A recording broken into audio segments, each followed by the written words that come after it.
嗨，大家好。现在呢，我在温哥华这个博物馆对出的门前啊，刚刚停留了一小会儿，欣赏了一下风景，然后我们继续出发。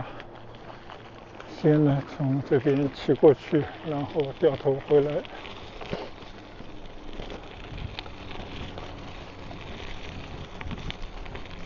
再欣赏一下当趟的高楼的楼群。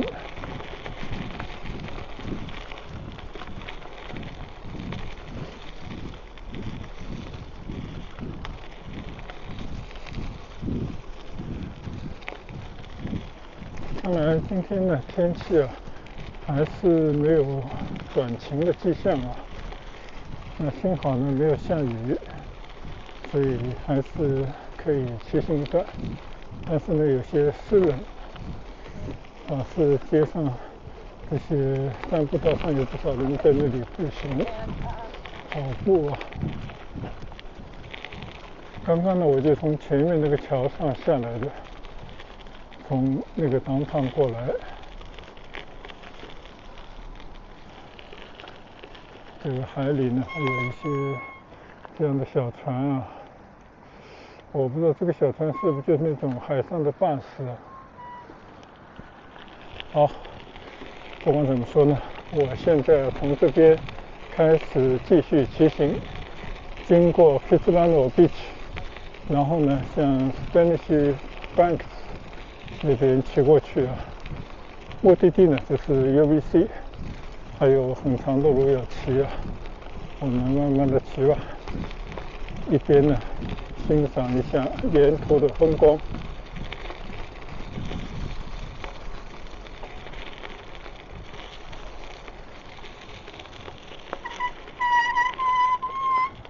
这里对出的呢就是海了，这个大海湾里面啊停靠了很多的货轮，巨大的货轮，想必呢都是要进港的，但是这里的港口到底在哪里我也搞不清。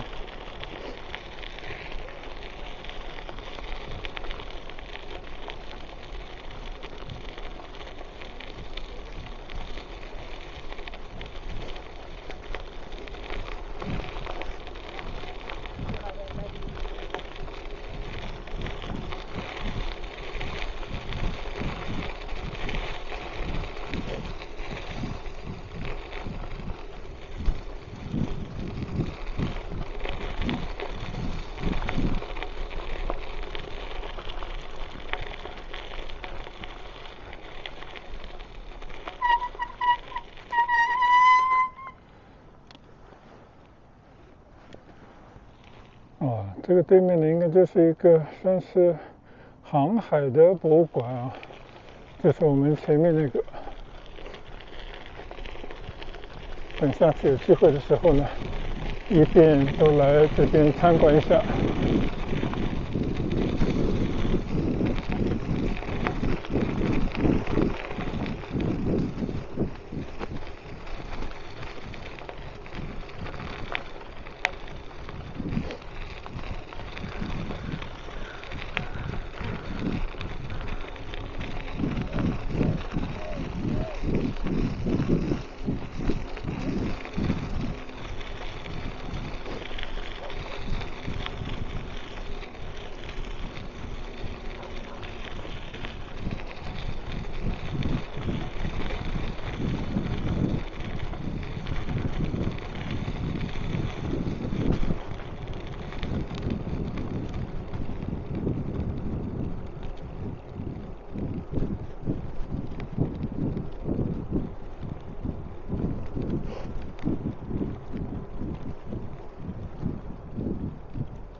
这个小小岛尖呢是我上次来过的，我们可以来观赏一下。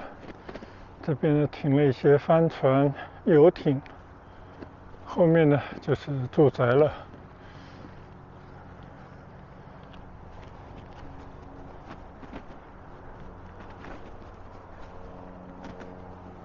这里呢就可以欣赏开阔的downtown的一个海岸啊，但是满满的都建成了高楼。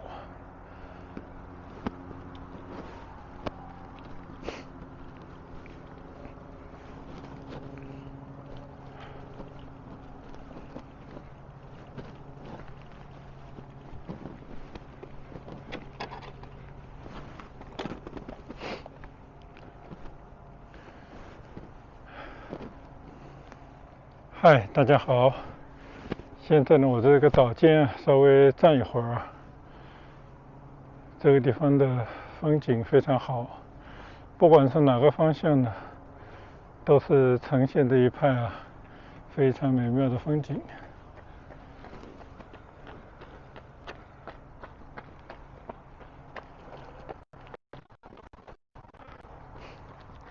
这边人呢都是喜欢跑步刚看一位呢年轻的人就从我身边跑回去。好，今天呢这里并不是我的目的地而是一个起点。我们呢继续向着 UBC 方向骑行大概应该有个10来公里吧。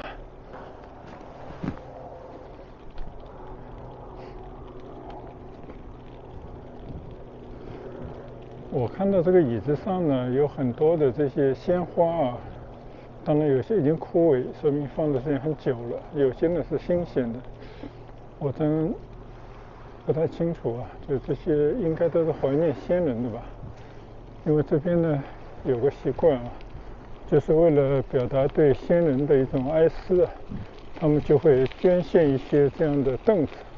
在凳子上呢应该会刻有他想要怀念的人的名字，也可能在他去世的那个忌日会到这边来放一些鲜花，以表达对先人的一种怀念我的理解是这样子的。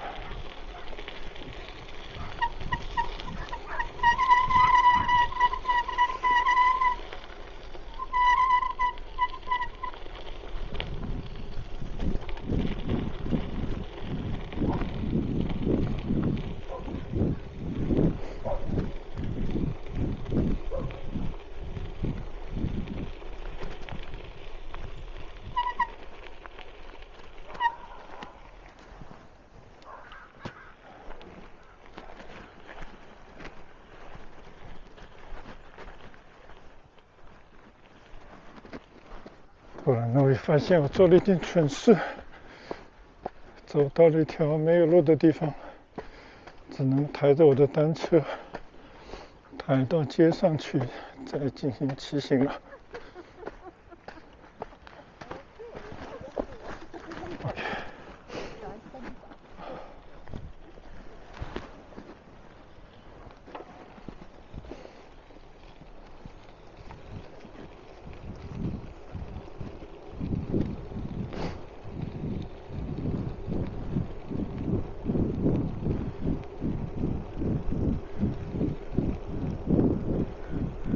现在呢，我就沿着 Kitsilano Beach 边上的这条小道骑一下。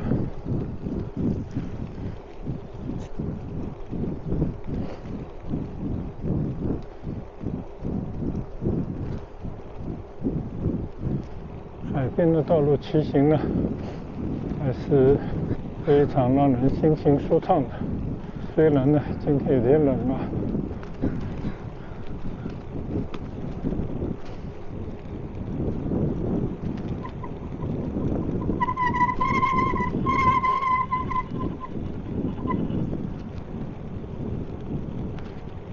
一个海湾其实伸出来的一个半岛。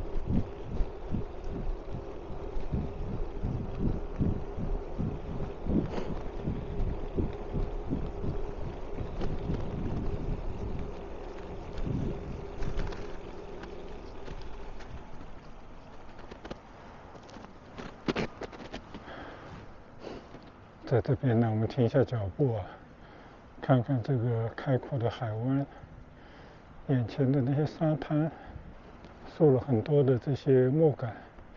我知道啊，一到天气好的时候，尤其是夏天呢，很多人这边挂上这个球网，大家叫沙滩排球啊，这是一景。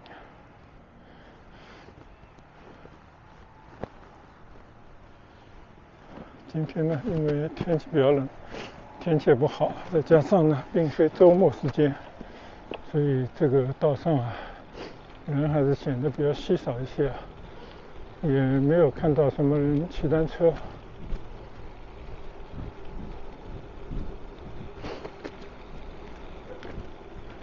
这边还有几棵大的杨柳树。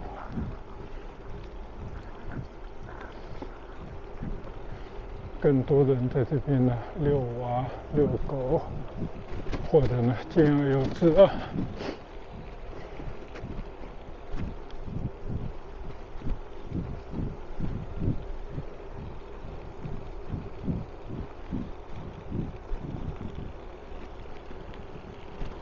这边呢应该有一个餐馆啊。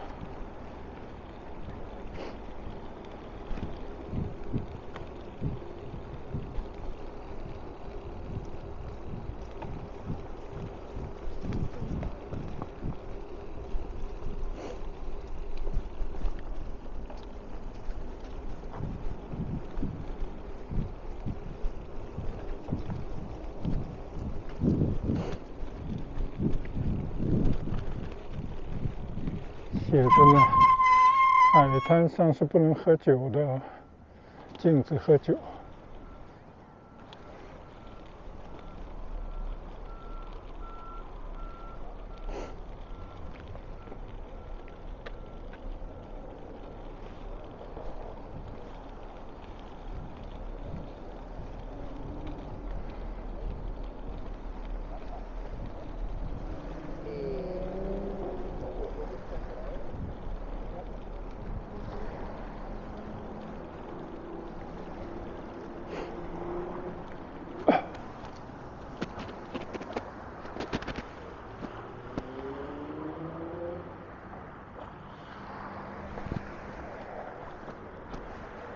从这边呢，不止可以看到downtown啊，我刚刚就是一路从那边过来的，然后呢，还一路可以看到海的北边，应该是北温和西温那边，一路呢就可以去向更远的地方。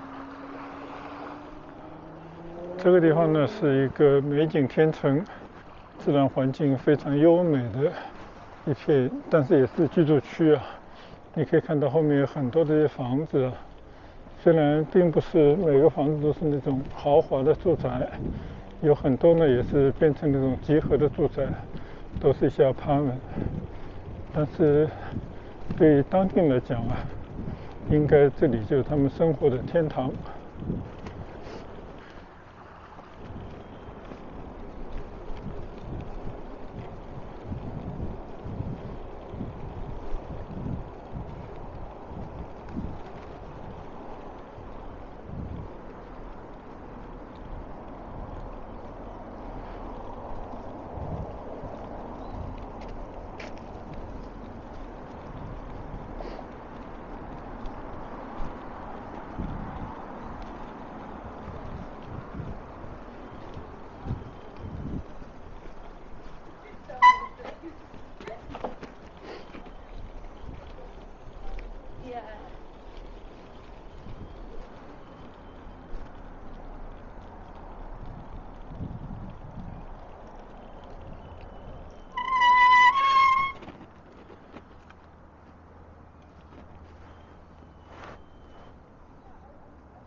现在呢，骑行在一条小街啊，右侧这些房子呢都是面海的，这些房子呢现在肯定都天价啊，成了真正的豪宅。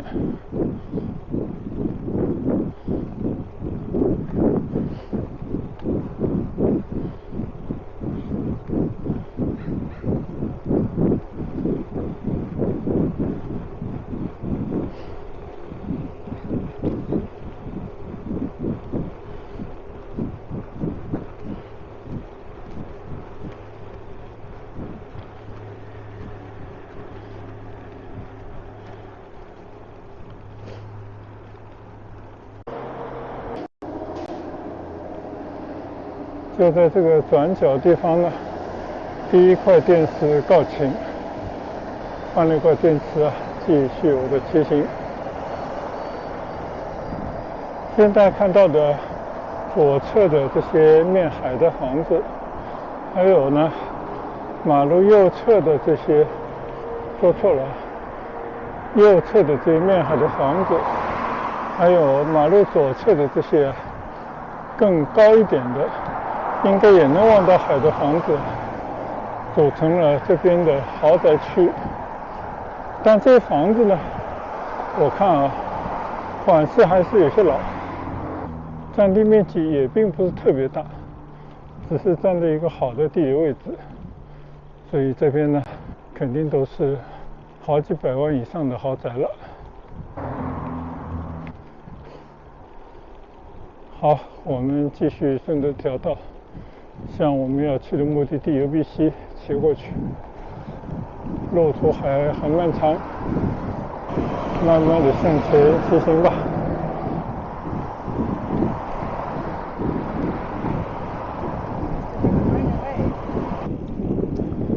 就刚才说的这些豪宅之间啊，还是留出了很多空地，成为一个又一个的公园。不见得你是一定要这边的居民，你照样呢可以在这边闲逛休闲。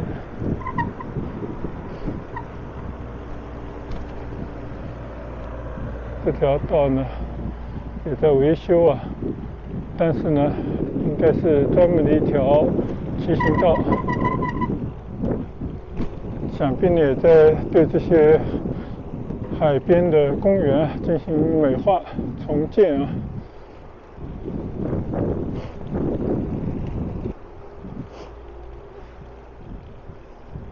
但是在这个边上呢，我就看到拆掉了旧房子，重新建的一些豪宅。所以我刚刚说啊，占地面积并不大，那是因为以前的房子呢，房子相对小，但留出的那些空地呢比较多。但现在要建的呢，那就是尽可能的占更大的地，建更高的楼，拥有更多的不同功能的房子啊。所以新旧两代人的观念呢不太一样啊，拥有的财富呢也在升级。但是呢，在这个城市啊，不管你拥有多大的房子，多少的资产，它还是跟普通老百姓啊可以和平共处。这一点呢，是我们中国人，尤其是生活在中国的中国人所不能理解的。大家觉得有贫富呢，就一定有阶级斗争，就是你死我活。其实最起码从表面上看啊，这个社会它还是贫富大家和平共处，每个人呢找到自己的生活。因为最终呢，只要你快乐，你的人生无论贫富相差也无几。因为每个人的寿数啊，生命的长短都是差不多的。当然你有钱可以享受的东西更多一些，但是也不能说穷的人就必须每天愁眉苦脸，必须要心态崩溃，完全没有这个必要。但是如果你做一个底层百姓，每天在望着这些豪宅兴叹，老是想着去哪里搏一搏，甚至想着怎么能够推翻这些资产阶级，把他们的财富变为自己的，那这个心态就有问题。如果你付诸实践，你在这边就是犯罪。所以每个社会呢，你要适应这个社会，尽量找到适合自己的路走，过自己合适的生活，不管贫富，放好心态，一样可以有美好人生，或者说这辈子过得也不坏。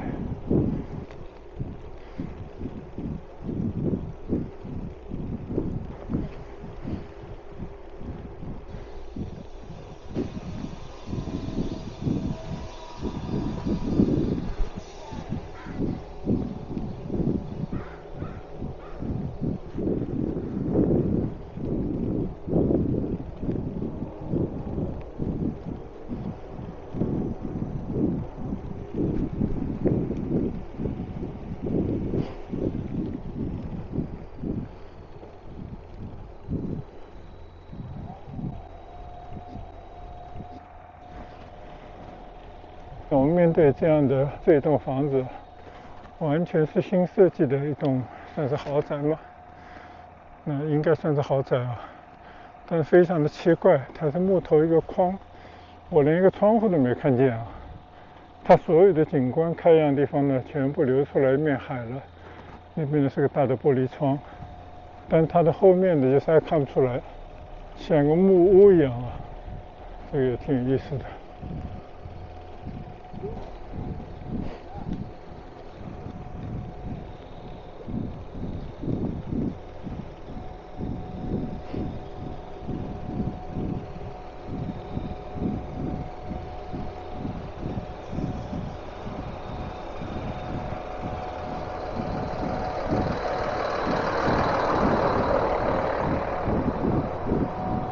因为我看到这边的一些房子，真的是相当不错的，但并不是羡慕，而是一种欣赏的心态。好就是好嘛。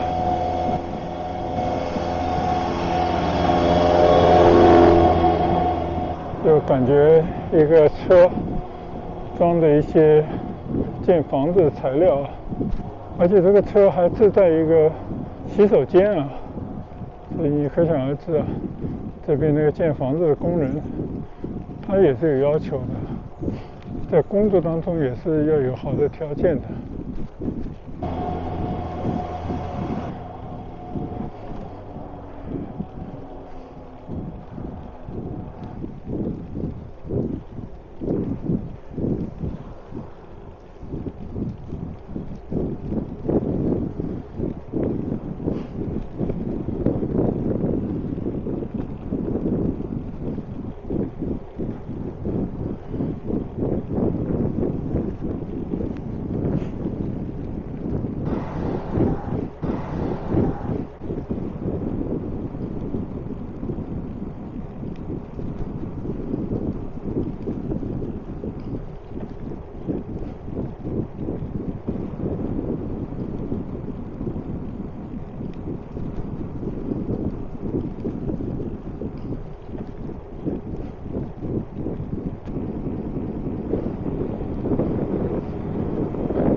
昨天呢，我也是在网上随意查了一查，据说这个温哥华亚裔的人口是46.2%，当然这个亚裔包括华人、南亚的，包括印度人吧。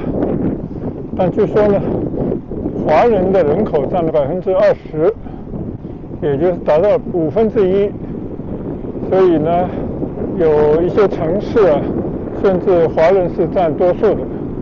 那当然他也会选出华人的代表当这个城市的市长很多的议员等等。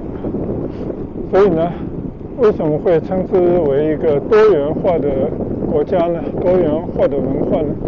是因为在1988年的时候，这个国家就制定了多元文化的法律。你不同的族群，你可以有自己的语言，包括你开的店呢，有自己语言的招牌等等，这些呢都不在话下。包括我们到了机场就可以看到，除了英文、法文还有中文的标识。你到了各种各样的机构，都会找到你想要的这些语言的服务人员或者特地为你进行的翻译。即便是我昨天去到图书馆就一个社区图书馆，你都会为它里面藏有的不同文字的书籍、报刊赞叹。而且图书馆提供的这个条件非常的优越，包括提供上网，包括提供借书，在这边查询电脑可以打印等等服务都有。当然打印的话你还是要付一点点钱的所以理论上来讲呢，即便你是个新移民，你是个穷人，你完全可以利用这些公共的服务来为自己所用，来度过自己最开始这段时光。只是呢，你必须要了解这边能够提供些什么，能够哪一些为你所用，就这些呢，你还是要通过一些学习和适应。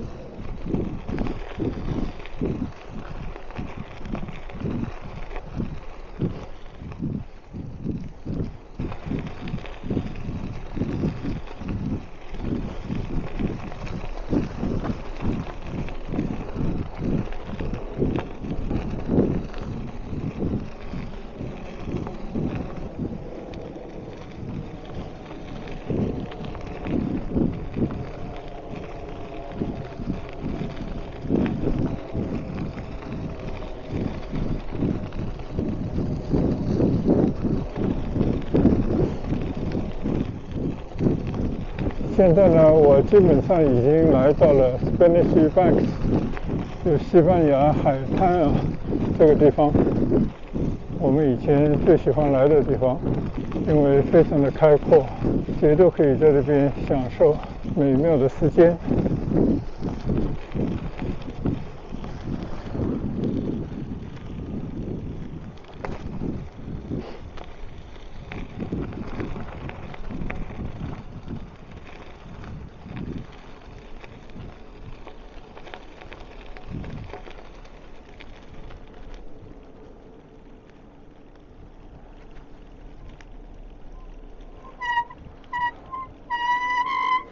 就像我们现面前看到的风景看到渐渐远去的downtown，但是依然呢还是非常清晰的楼影，那个海岸线，那个感觉非常棒的一个地方。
看来这边呢也是一个租这种小船到海上去划船的这么一个地方。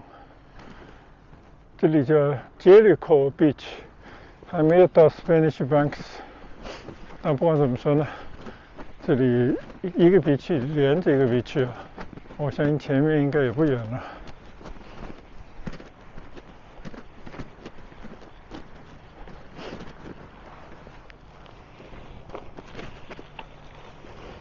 好，我们继续顺着海边的这条土路向前骑行。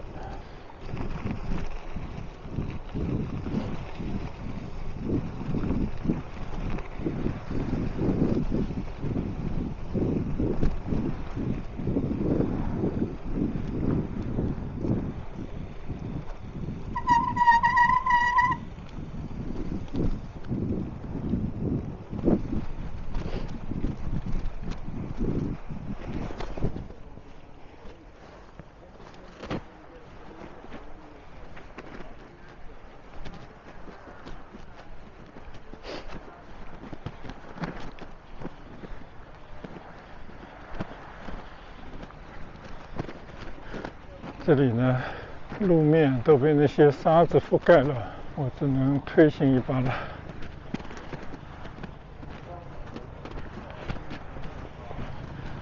就你会感觉，虽然是一个非常美妙的沙滩，但是呢，并没有很好的打理啊，可能人力、物力、财力都不足吧。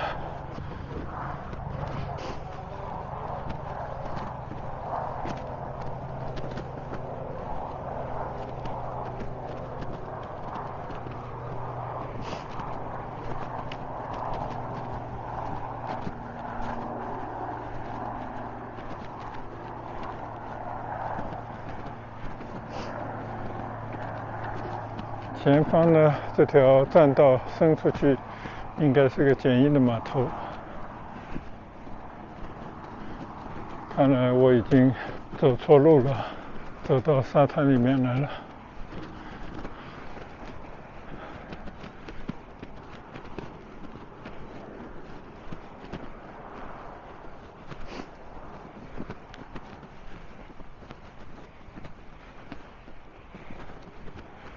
但这个沙滩上怎么会有那么多的车辙印啊？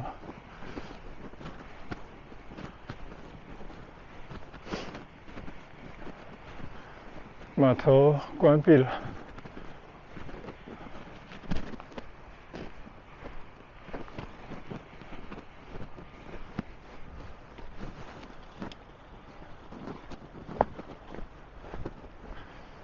写的是在维修。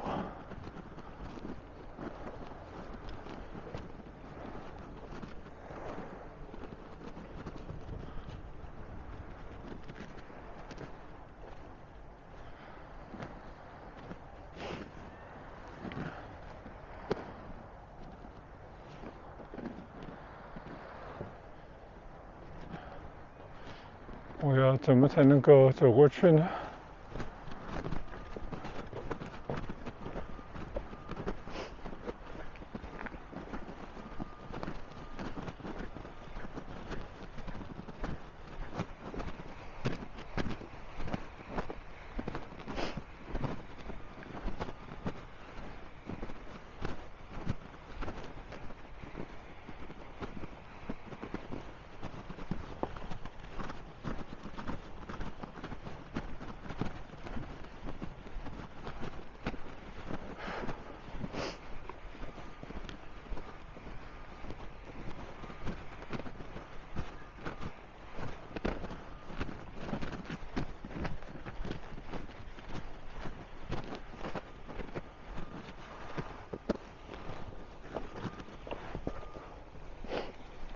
找到了一条出去的路了。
好，终于又走回了正道上。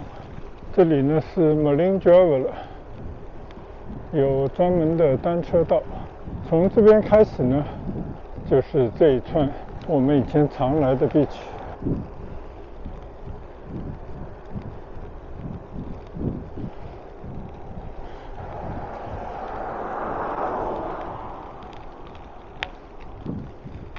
这边叫 Locarno Beach， 所以它一段一段有自己的名字啊。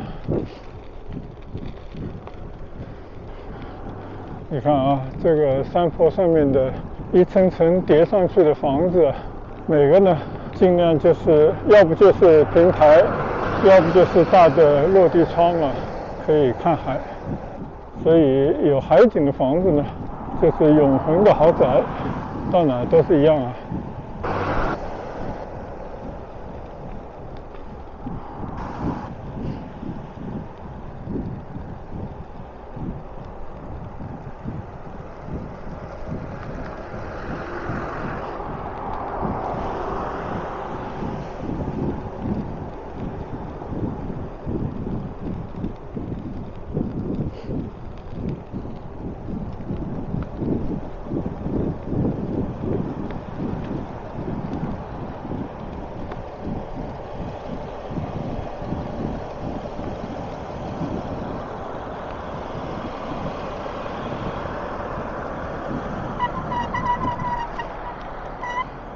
在这边呢，我们来可以望一望啊，这些海滩。终于出太阳了，天气转好了。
这里呢就开始叫 Spanish Banks， 啊，有这么样的一个牌子。这边应该也有一个餐馆。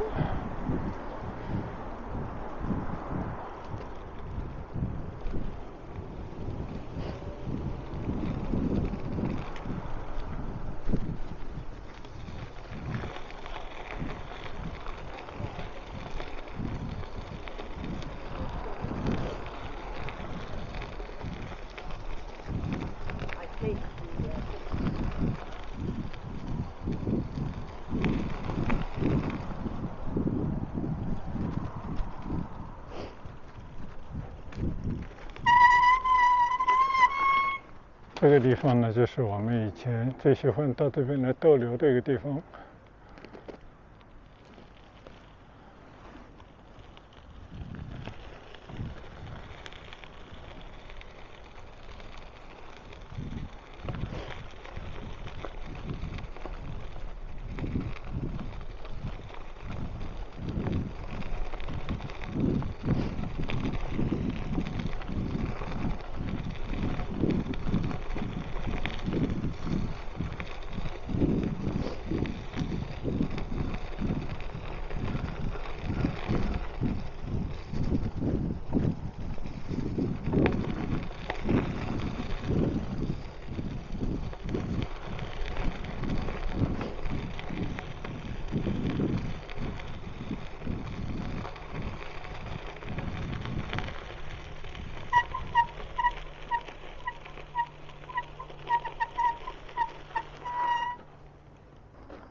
昨天没事在网上呢就查了一查，就温哥华有哪一些比较好的骑行道啊，大概有10来条吧。有些呢我已经去骑过了，比方说downtown的、Kitsilano 周围的。现在我骑行这条到尤比溪呢，也是一条相对比较长一点的骑行道，所以我今天呢就来挑战一下，正好趁着好几天下大雨、下雪天后的难得的一个晴天，因为明后天呢说不定又要开始下雨了。所以这个冬天呢基本上就是雨季了，而且呢白天时间很短，很快天就暗了，再加上呢阴雨绵绵，就温哥华冬季呢是让人家不大喜欢的啊。那幸好呢它每过几天呢也会晴一晴，甚至像现在这样的透个太阳，所以总体上来讲还是给大家的一些心情呢可以得到一些调节和舒缓，所以这边呢就一定要及时行乐啊，就天气好的时候你就要出来运动，大概就是这个意思。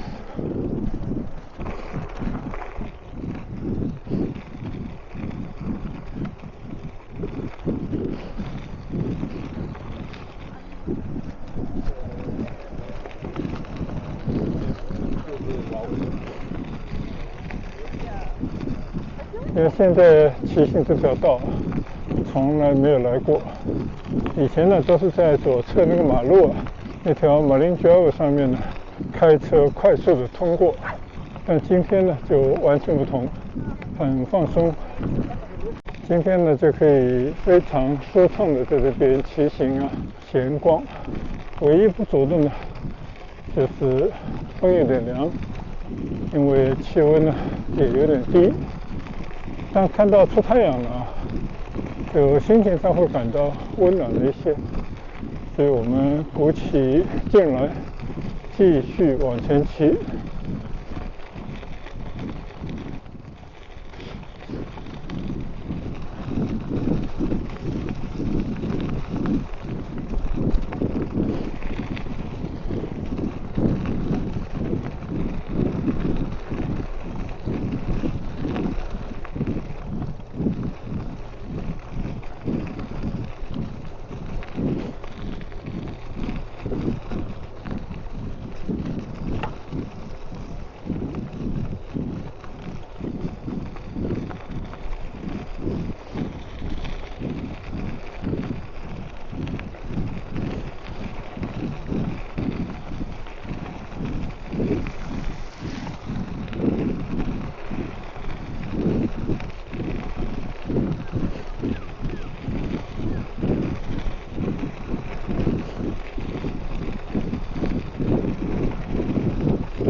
比那些遛娃的人更多的这遛狗啊，你看一共有几个大人，狗呢就有一群啊，所以这里人呢是蛮注重这些和动物的和谐相处。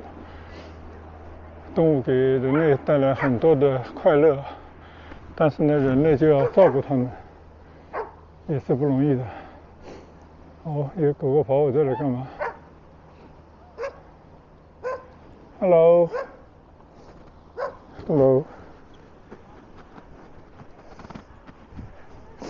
他也不怕生啊。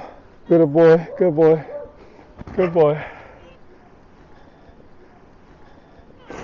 Yeah. Nice dog.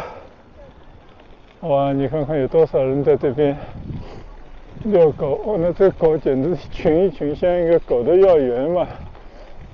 那人呢就像一个狗的保育员那样子的。我真的怀疑这个狗都是他们家的吗？呼呼，嗨嗨，哇！我真怀疑他是专门帮人家遛狗的吗？还是那些开兽医院的？总之，就是这边的人跟自然、跟动物非常的亲近。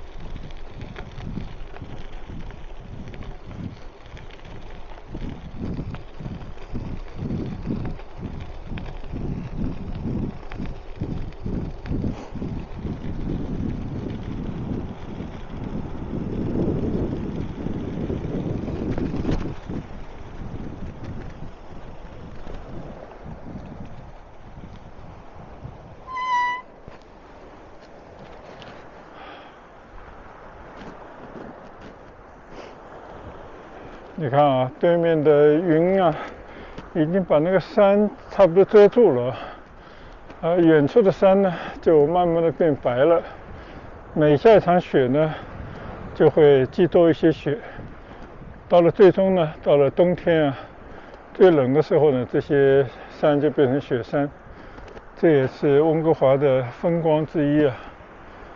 从遥远那些雪山啊，看上去还是很神奇雄伟。从这边呢，也可以再看看这个海湾。前面呢，就那些遛狗的人，一大群的狗。好，我们还得找路继续骑行。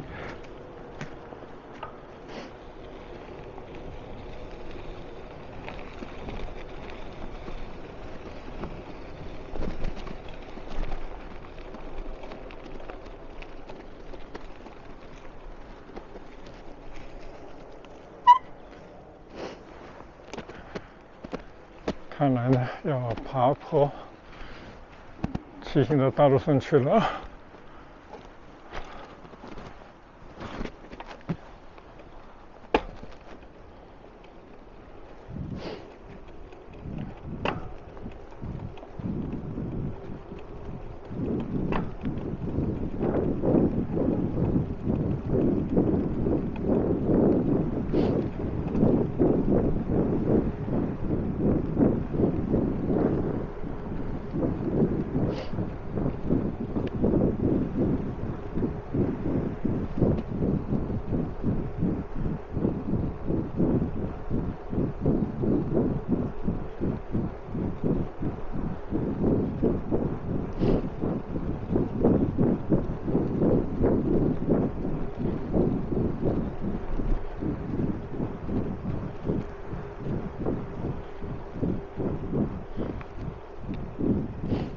从这边开始呢，叫 Pacific Separate Regional Park， 也是一个地区的一个大公园。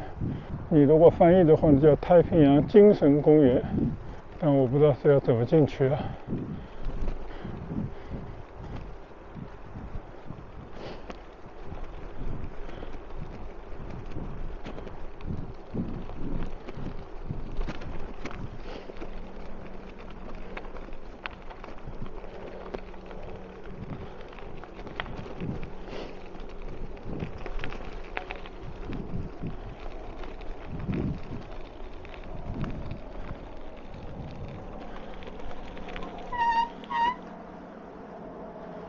这个就是这个公园的导览图啊，很大一片啊。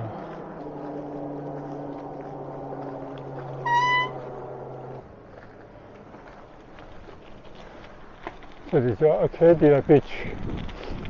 好，我们剩下7段啊。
哦，这里真的是其实是没路可去的啊，它就是一个大家走路到海滩边啊、海边的这么一个去处，就适合那些步行、遛狗。看来我必须得要倒回去走了，好吧。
好，我呢也把我的单车放在边上，走到这个近海的地方，在一片乱石乱木丛中啊，稍稍的观望一下，让人和自然贴得更近一些，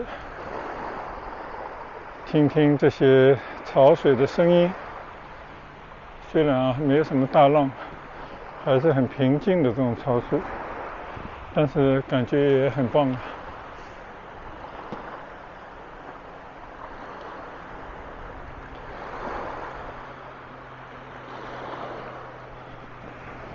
好，我们继续赶路。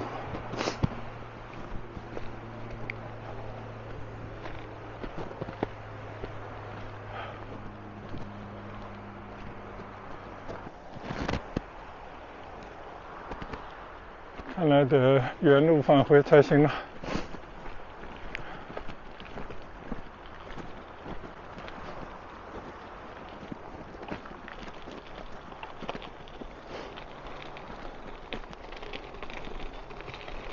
我还以为呢这条路啊一直可以骑下去啊，骑到 UBC 的，看来是我搞错了啊，只有一段而已。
看来UBC 呢建在一个山坡上啊。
差不多呢，要骑完了UBC的这个高地了，就顺着这个公路上坡，一路的上坡，仿佛呢又走了一片本来比山，当然没那么陡啊，勉强还是可以骑上来。前面呢看到一些教学楼了，相信呢就是 UBC 大学校园了。第二块电池呢也用完了，换上了最后一块电池。在这边呢先跟大家说一声拜拜。从基兹兰诺那边呢终于来到了 UBC 的校园，已经完成了今天的挑战，但是呢行程还没有结束，我们下一段继续聊，再见，拜拜。